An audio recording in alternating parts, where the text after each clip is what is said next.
今天粉丝寄来一个罗技 G901键盘，需要修理一下。这个键盘呢，主要就是这几个按键出现了不太灵敏的现象，有时候点上去没反应，有时候点上去会连击。那我们把这几个按键拆下来修一下。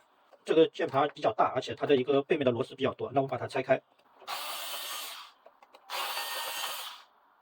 好，现在这个螺丝全都取下来了。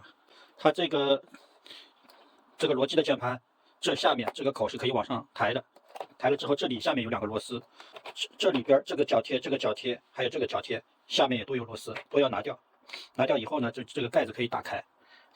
打开之后可以看到这边又有一排螺丝，这些都要给它去掉。去掉之后才能把这个上壳完全的打开，还是比较繁琐的。好，现在我们把这个键盘的上盖给它打开了。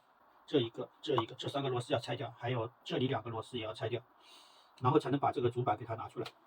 然后我们要把主板拆出来的话，这里的4个螺丝也要拆掉，否则这个主板是拿不出来的。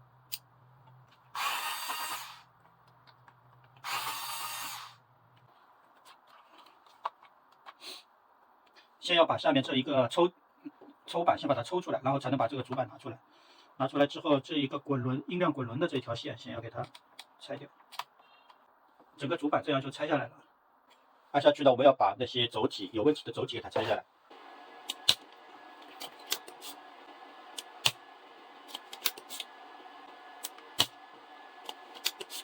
这个轴体取的时候要小心一点，因为它比较脆，很容易搞坏掉。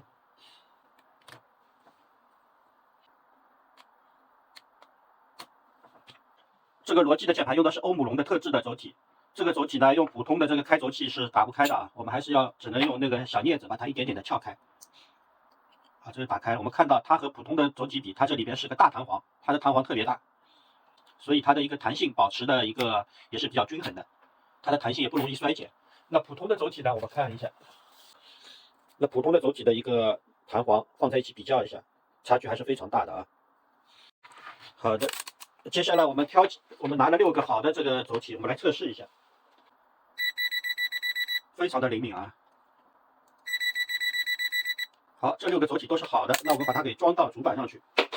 这个欧姆龙的轴体是上下对称的，所以不需要管它的一个上下的方向，只要左右别装错就好了。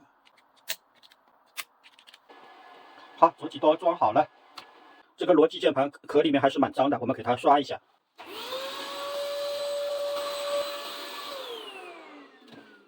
经过吸尘器吸一下就干净多了。按下去，我们把这个键盘的主板给它装上去，然后测试一下按键。这个拿去测试了一下，又发现2个新的按键不太好，这2个轴体拆下来，换2个好的上去。这种轴体老化的键盘就特别麻烦，它好多问题都会反反复复的出现，所以修起来的时候特别花时间。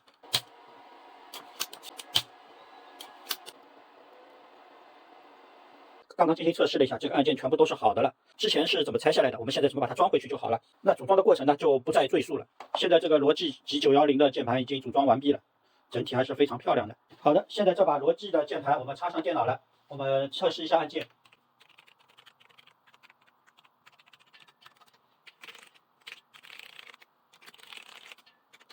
好的，我们看到所有的按键都是好的啊。那这把键盘呢就修理完成了。这把罗技的G910键盘，它的一个灯光还是非常漂亮的，然后按键的手感也是蛮好的，因为它那个轴体是比较大，特别平稳，按键按上去不会摇，它的手感真的挺不错的。而且现在二手的这个键盘特别的便宜，大家感兴趣的话可以去买一款试一下。